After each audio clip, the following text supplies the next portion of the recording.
Weather coverage you can count on with Chief Meteorologist Kate McKenna and the Wave 31 Storm Tracker Early Warning Radar Network. Our travel is still going to be tricky tomorrow morning for those spots that saw snow yesterday because any slush remaining on the roads is going to be refreezing tonight. Even still, the current temperature up on Montesano is below freezing. We're at 30 degrees. The road has been cleared, but all of the side streets still have snow on them. So higher elevations really dealing with the brunt of the snow that we saw on Sunday. But there is some good news here. I wanted to show you this view again because that clearing line is becoming more pronounced across the shoals. There's the sunset, 38 degrees in Muscle Shoals. That's what it looks like on the Wave 31 Thompson Roofing and Construction. Skycam network still socked in with cloud cover as far east as Guntersville. We're at 37 degrees. Now, as far as the change in temperatures, believe it or not, we're a couple degrees warmer than this same time yesterday. That difference is really going to increase tomorrow, because our highs are going to be back into the 50s. We've got some sunshine working its way in here. Not so much tonight, of course, because of course it's overnight. We'll just have a mostly clear sky. But here's that clearing line to point out to you that's slowly but surely starting to edge its way towards the northeast. And eventually we are going to be left with that mostly clear sky for our Tuesday, and the sunshine is going to help bring those temperatures back into the 50s. Forecast temperatures. Let's go from the rest of this evening all the way through tonight.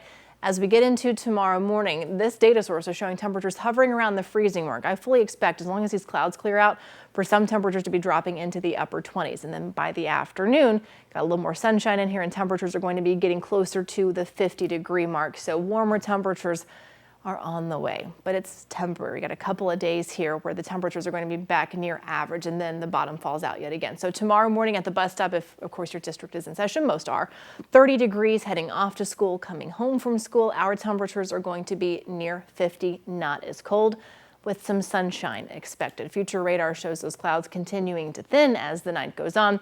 And as we wake up tomorrow morning, we will wake up to that mostly sunny sky. Thin high clouds do start to move in through tomorrow afternoon. They're not going to bring us any rain tomorrow.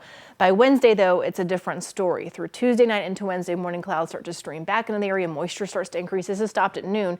Watch the next cold front approach with this line of rain and a few embedded thunderstorms right ahead of that cold front. There's 4:30 Wednesday afternoon, and here's 10 o'clock Wednesday night. That's mostly east of I-65. The rain, that is, farther to the northwest behind the cold front as that colder air is rushing in. We can see a brief period of some wintry mix, but I'm really not expecting much of an impact from that. I'll pick back up on Wednesday night in just a second, but as far as rainfall totals for the next 48 hours, most locations looking at about 1/4 of an inch over the next couple days, but over the next 7 days, we're getting closer to an inch of rain. That's to take into account everything that's to come later Wednesday night. So speaking of Wednesday night, there's 10 o'clock. As we go past 10 o'clock, this is 7 o'clock Thursday morning. Quick change over to maybe a little bit of wintry mix and a few snowflakes, and then the moisture's out of here. So that's why I say not much of an impact at this point in time expected from what rolls through early Thursday morning. Friday, things start to change. This data source that you're looking at is more extreme when it comes to that chance for snow on Friday, but it is going to be a possibility if the storm system gets close enough to North Alabama. We are watching it closely for you. Not a lot of confidence in that just yet. Just know that we got our eyes on it. 7-day forecast looks like this, down to 37 for a high again on Thursday, 35 on Friday. We'll be right back.